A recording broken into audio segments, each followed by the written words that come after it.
Open your mind.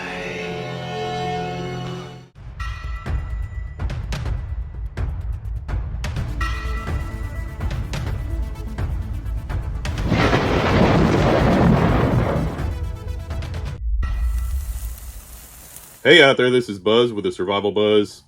So up till this point, I haven't really done much research on comms, radios, that sort of thing. About a month ago, I got my first radio, well, my first real radio other than FRS radio, the ones like you buy at Walmart or wherever, you know, come in the plastic that your family may have, or maybe cheaper ones that your kids play with in the yard or whatever. But a while back, I bought my first big boy radio, I guess you would call it. And I've been doing a lot of research, watching a lot of videos, reading a lot of articles on this sort of thing. And so I made my first purchase. Let me go ahead and grab it for you guys. So this is the Baofeng, however you want to say it. Everybody has a different way of saying it, it seems like. This is the Baofeng UV5R. And the good thing about this radio is it is a ham radio. And I'm going to go ahead and say up front, because I know I might be attacked by ham radio operators. The FCC, if you do not have a ham radio license, you cannot broadcast on one of these, or any ham radio for that matter. You have to take a test, pay your money, and get certified in one of these to be able to transmit. But you do not need any type of license whatsoever to listen in on one of these things. I want to make that perfectly clear. You'd be violating FCC guidelines by communicating on one of these without a license. But I might add in there that the FCC over the last decade or so has not issued any citations or arrested anybody for transmitting on a ham radio. Now, if you take the test, you're probably going to learn a lot easier than just researching it online. And I'll leave that up to you guys. But the good thing with these radios is they're $19, and depending on who you talk to, they may say it's great or they may say they hate it. But this is a great entry point to at least learn about radios and comms. So 19 bucks. The antenna that comes with it is not the greatest. So you're going to want to buy an aftermarket antenna. There's several out there to choose from. The one I chose was the Nagoya NA771. Which is set up for this radio. I want to say I paid $15 or so on eBay or Amazon for this antenna, and it'll reach out quite a bit further. Now, the capabilities of this radio really depend on where you're at, as with any radio. If you're in a flat plain with not a lot of houses around you, you might be able to go 10 miles with this thing. If you're in a big city surrounded by big buildings, probably not so far. So it all depends on your geographic location, where you're at, how well this is actually going to work for you. But there's tons of different things you can do with these things to get out further, and I'm not going to go over all of that. But you can connect to repeaters. Simply go to repeaterbook.com, and they will give you the frequencies for those repeaters. And perhaps I might make a video on something like that later on, but right now I'm pretty new to all this myself, and I'm basically just showing you guys this radio and telling you the basics of what it does. So like I said, this is a ham radio, but if you buy one that is not unlocked, you can unlock these, and as well as the ham frequencies, you can pick up GMRS frequencies, which is basically a step above the FRS.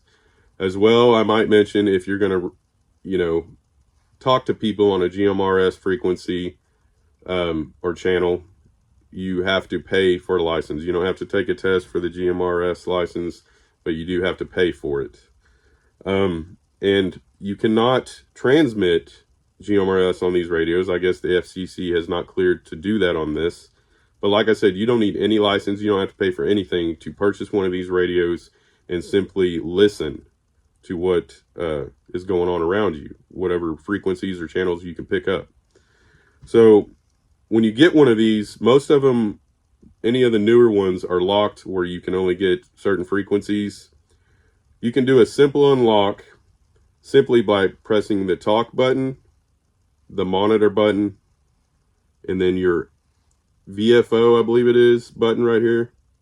You press those three buttons and turn it on, and it will say factory. It might even verbally say factory if you have the talk frequency, or I'm sorry, talk mode on there. It will actually say factory, but if not, it'll say factory on the screen.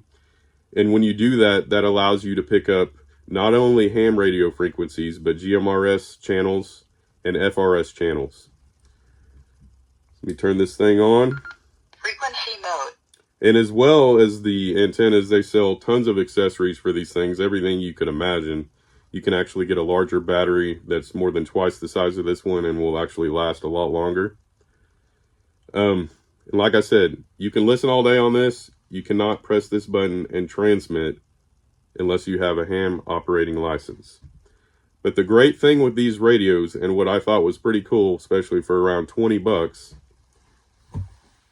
some of those FRS radios I was talking about, we have several of these at my house. We got, kids even have some. These run off FRS channels. All you need to do to talk from this to the Baofeng radio is to know the frequency that these use. And I might make another video about that or do a community post and list the frequencies. Once you have the frequencies, all you got to do is program it into the Baofeng. Depending on which channel you're on the FRS or even GMRS radio, you just set the frequency. So I have this one set to channel 2. The frequency for channel 2 is 462.587. So once I connect to the frequency that this channel is on the FRS radio, it works. I can talk now to this ham radio. Now I might mention the one, well, I wouldn't say one downside, but one of the downsides to this Baofeng radio is it's not digital. Now, a lot of people buy these with the assumption that they're going to be able to listen to their local police or fire department or whatever. And depending on where you live, that might be a possibility. If you're way out in the sticks, they might still use that. But most police radios, fire radios, anything like that are going to be on a digital radio. So you won't be able to pick that up on here. But in an emergency, the ability to listen to what's going on in your immediate area, as well as pick up GMRS, FRS, and ham frequencies, you can know a little bit more about what's going on in your area at least. And like I said, that's for another video, another time, but there are ways. If you just go to repeaterbook.com, you can find the repeaters in your area, and if you have the capability to connect to that repeater, like I said, you have to have a ham radio license to do that, but if you can connect to that repeater, you can actually go way further. You can go 20, maybe 50 miles, depending on where you're at. And also, the great thing about this, even though you need a license, the FCC says in an emergency situation, a life or death situation, whether it be a hurricane or mobs moving through the street, you can transmit on one of these radios to whoever may be around you to listen for help. So this is a handy little instrument for $20 starting point. You can learn a lot on this thing. And I'm not going to go over all the little details about it. That's for another video. This is just kind of an opening video about this radio. I'm still learning myself. But there are a lot of capabilities to listen to everything, all the traffic going on in your area. And there's a lot to it. I'm not going to say it's easy. I've been reading up on this stuff for about a month now. It's not the easiest thing to learn, but it is not impossible. I'm not the smartest, techiest person in the world, but I've been able to figure out a lot of this. So I'll probably make a video later on, go over some of the features, the menu options. There's several of them, so it can be confusing for people. The book that comes with these, the older radios was a little bit harder to read. The new books that come with these radios are super easy, explanatory as far as how to operate the radio, how to, change the frequency, the squelch, all that sort of stuff. Very easy to use once you figure it all out. But I just wanted to make a quick video, show you guys that. And for you guys out there that are nervous about this sort of topic, it's not that complicated. And I would go as far as to say for a $20 price point, it may be worth it to buy one of these, learn a little bit, mess around with it, and put a few back for emergencies. I have a few of them put back for an emergency. But you don't want to wait. You don't want to buy one of these and put it back. It's not one of those items like a prepper item you can just buy and put back in your arsenal.